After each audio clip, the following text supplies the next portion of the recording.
औज़ुबिल्लाहिमिनश्शैतानिर्रजीम बिस्मिल्लाहिर्रहमानिर्रहीम अस्सलाम वालेकुम।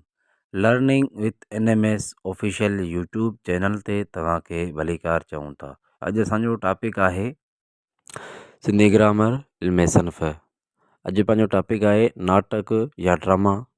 अॼु पाण इन ॿिन्ही ते मतिलबु हिकिड़ो ई आहे, नाटक या ड्रामो छा आहे, पाण उन जे बारे में पढ़ांदी, किथां खां आयो, कीअं आयो ऐं कंहिंजे दौर में आयो। अॼु पाण इन्हनि शयुनि ते पढ़ंदासीं हिन लेक्चर में।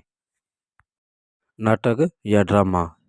ड्रामा यूनानी लफ़्ज़ ड्राओ या ड्राए मां निकितल आहे, जंहिंजी माना आहे अमल या अमल करे ॾेखारणु। उन खां अलावा आहिल करणु या नक़ल करणु। इमिटेशन जो लफ़्ज़ बि ड्रामे लाइ इस्तेमालु कयो वियो। ड्रामे जी शुरूआति क़दीम यूनान खां थी। यूनान वारा ड्रामे खे अला शाइर सॾींदा हुआ, ग्रेट पोइट्री सॾींदा हुआ। ड्रामो दुनिया जे समूरनि सुधरियल तोड़े उसरियल ॿोलियुनि में मौजूदु आहे। अदीब ड्रामे जे उन बुनियादी अहमियत खां वाक़ुफ़ु हुअण जे नाते पंहिंजी तख़लीक़ी ज़िमेदारीअ खे सम्झे थो। अदीब जेको लिखंदड़, ड्रामो लिखंदड़, लेखक या ईअं ई खणी चइजे राइटर, उहो सम्झे थो त उन जी ज़िमेदारी छा आहे। उहो ड्रामे खे समाजी कारज लाइक़ु बणाइण लाइ मामलनि खे चिटो वाज़े करे फोकस में आणे पंहिंजे मौज़ूअ ॾांहुं आम माण्हूअ जे ध्यानु छिकाए थो। सिंधी ड्रामे खे क़दीम दौर खां नाटक सॾियो वियो। सिंधी ज़बान में नाटक जो मतिलबु आहे नक़ल करणु। नाटक जी तारीख़ सिंध में एतिरी क़दीम आहे जेतिरो सिंध जो लोक अदब क़दीम आहे। उन खे सांग बि चयो वेंदो हो। दरअसल नाटक हिंदी ॿोलीअ जे नर्तक विद्या मां निकितल आहे, जंहिंजो मतिलबु आहे त कंहिं न कंहिं नमूने पंहिंजे फ़न जो मुज़ाहिरो करणु। उहो पोइ भले अदाकारीअ वसीले हुजे या संगीत ऐं रक़्स वसीले, उन्हनि सभिनी खे ड्रामो या नाटक चई सघे थो।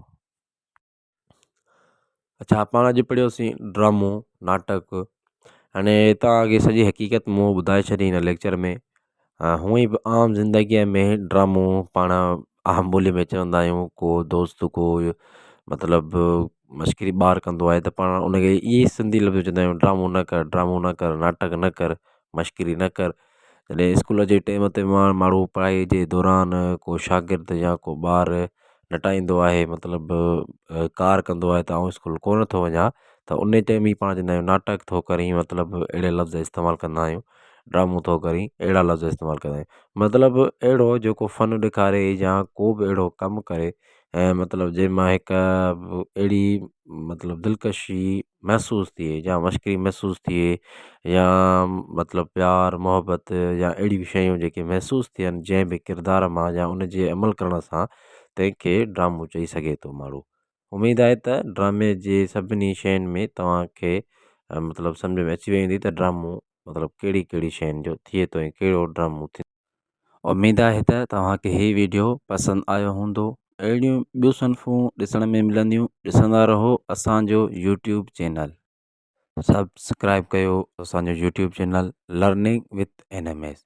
लाइक शेयर कमेंट्स ज़रूरु कंदा।